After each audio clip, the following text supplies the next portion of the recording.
So far in this chapter, you've actually only learned about one specific style of chemical equation.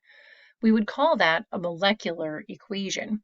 But there's actually three different types of equations that you can write out for the same chemical reaction, depending on what kind of information that you want to convey. So let's get started learning about these different styles of chemical equations.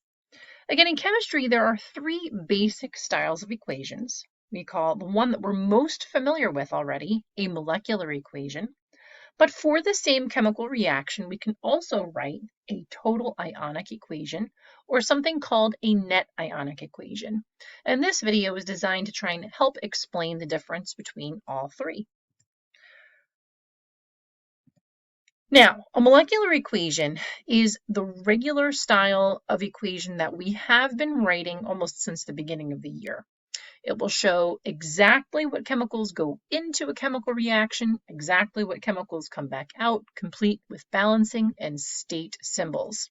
So here's a good example. It's one of my favorite chemical reactions, the reaction of lead to nitrate, which is aqueous, with 2 sodium iodide formula units being aqueous. The products would be, of course, solid, lead to iodide, and then 2 formula units of sodium nitrate aqueous. Now, the reason that a molecular equation is called a molecular equation is because it shows you full molecules, even though these are really called formula units since those are ionic compounds. But misnomer or not, it is still a molecular equation because, again, it shows you the molecules. Now, a total ionic equation, again, this is going to be for the same chemical reaction, but it shows you a different level of information. It gets you a little bit closer to reality. Now, earlier we had talked about particulate drawings, which help really display the true meaning of the word aqueous or dissolved in water. A total ionic equation attempts to do that same thing, but not so much in drawing form, in equation form. Now remember that when items are aqueous, that means that they dissociate into their ions when in water. So instead of keeping full aqueous molecules together, I'm instead going to separate those compounds, those molecules, out into their ions. So let's take a look here. Our first compound in this lovely molecular equation is lead to nitrate. Now it has been marked as being aqueous, and for us that means that it will dissociate into water. Now you may remember then that the lead to nitrate will be made of 3 different ions.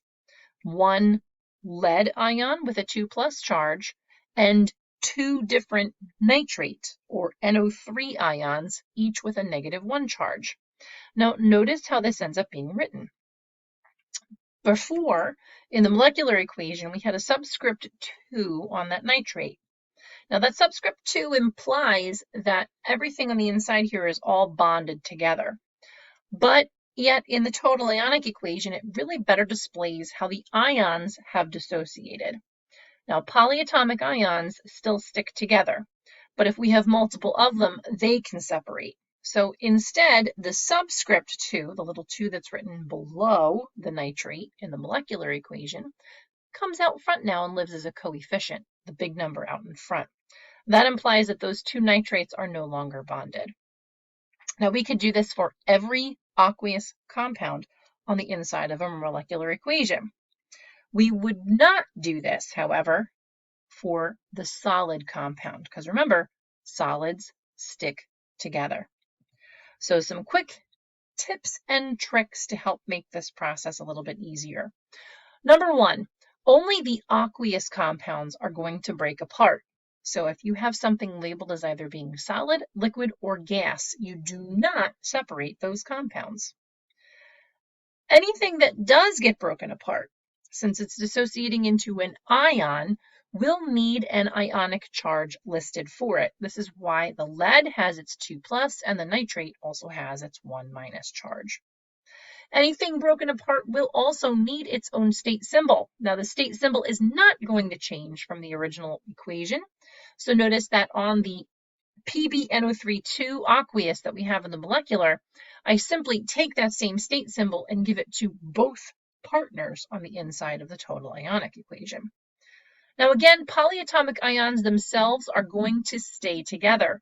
What that means is that nitrate, being made of nitrogen and oxygen, the nitrogen and the oxygen do not separate themselves. But if I have more than one nitrate, then the two nitrates can separate. And finally, if you did in fact have subscripts, which would indicate having more than one of that particular element present, they would actually move to the front to become coefficients. The big implication here is that those items are no longer bonded. You simply have multiple of them in the equation. So let's continue forward here and see if you can make sense of how the remainder of these aqueous compounds are split apart. Our next victim is going to be the sodium iodide, and notice that we have two of them. Now that coefficient 2 does imply that I not only have two NAs, but I also have two I's. Notice both elements now have a charge since they've separated into ions, and they also both have the aqueous symbol. They do not change from previous. Now, I should also note at this point, the Brinklehoff rule does not apply to ions. It's only up in the molecular equation where we would worry about Brinklehoffs on elements. But once we break them apart into ions, Brinklehoff does not apply. Let's move forward here. Again, the PbI2 stays stuck together since it's a solid. And our last little victim is the NaNO3. Notice that there are two of them, so that 2 distributes both to the Na and the NO3, and they keep their original state symbol being aqueous. Again, the most important thing to convey here is that that solid sticks together. Let's go back to a particulate drawing here just for a moment so that we can kind of compare and contrast with what we did before. So here are my lovely little beakers. First thing that I'd like to depict is my PbNO3 Notice that it's 1 Pb2 plus ions and 2 NO3 1 minus ions. On dry land, they're all connected. But yet, when I throw them into my lovely watery beaker, those ions themselves will separate. Notice the N and the O's stay stuck together, but the two different nitrates do fall off of the lead. Let's do the same process with the NaI. Here are my two NaI formula units, molecules, whatever you want to call them. Stick them into the beaker, and they almost instantaneously will dissociate. So here are your two NAs and your two I's. We just need to separate them on the inside of our equation. That's really what this represents.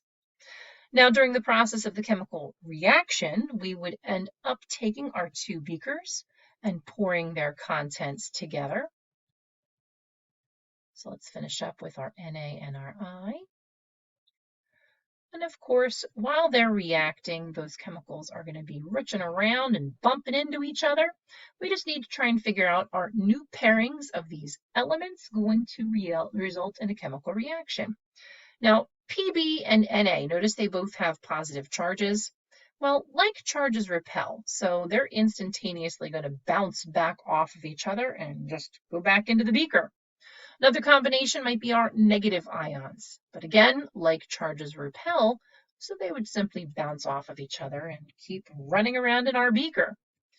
Well, we could pair up a Pb2 plus and an I1 minus. Well, if I take a look at my solubility rules, I actually find that these ions will create a solid precipitate and will therefore stick together. Don't forget, though, that these ion charges do need to be balanced out. My lead hasn't been completely neutralized yet. 2 plus with only a 1 minus. I need an extra 1 minus to balance him out. Hence, the chemical formula does become PbI2. And then, if you take a look at what remains inside of the beaker, our precipitate, our solid, now falls to the bottom of the beaker like snow, and the remainder of the ions are still floating around in the solution. And if we take a look at our solubility rules, if Na and NO3 would bump together, they actually remain AQ. That means that they bounce off of each other and do not stick together. So realistically, this is what we really want to draw out in our total ionic equation. We want to make sure that we're showing the PbI2 being solid at the bottom of the beaker and our true meaning of the word aqueous on our Na and our NO3 being separated on the inside of the beaker. So again, total ionic means separate your AQs. So to finish this up, I would separate my Pb and my NO3s, my NAs and my Is, and on the product side, also my NAs and my NO3s.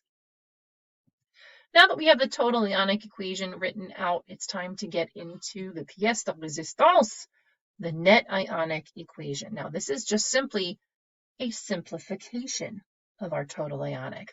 A net ionic equation really only looks at the most interesting elements of the chemical equation, those that made some sort of a change, and it eliminates something called a spectator ion.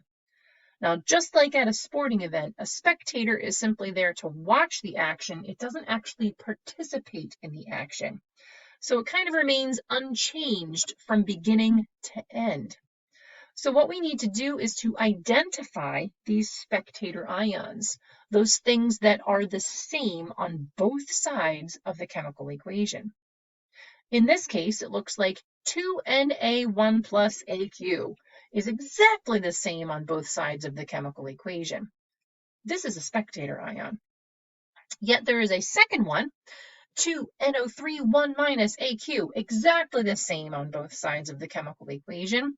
These are identified as spectators. We would cancel them out. Now, anything that's left over, we would rewrite, and that, my friends, is what we would call a net ionic equation. It's just simplifying all of the noise. What really matters here, what really created the change, and that is the lead 2 plus ion runs into 2 I1 minus ions to create PbI2 solid. So really quickly to recap, a molecular equation is the equation that we know and love. It's filled of molecules. You still need to balance it and predict state symbols as we always have. To turn a molecular equation into a total ionic equation, simply separate out any compounds that are AQ into their ions. Make sure that you list their charges and make sure that you give them state symbols. Those state symbols do not change. A lot of the times, your subscripts are going to become coefficients. Keep those polyatomic ions together. To make a total ionic equation into a net ionic equation, we cancel out like terms on both sides of our equation. Those like terms we call spectator ions. When we rewrite what's left over, we call that a net ionic equation.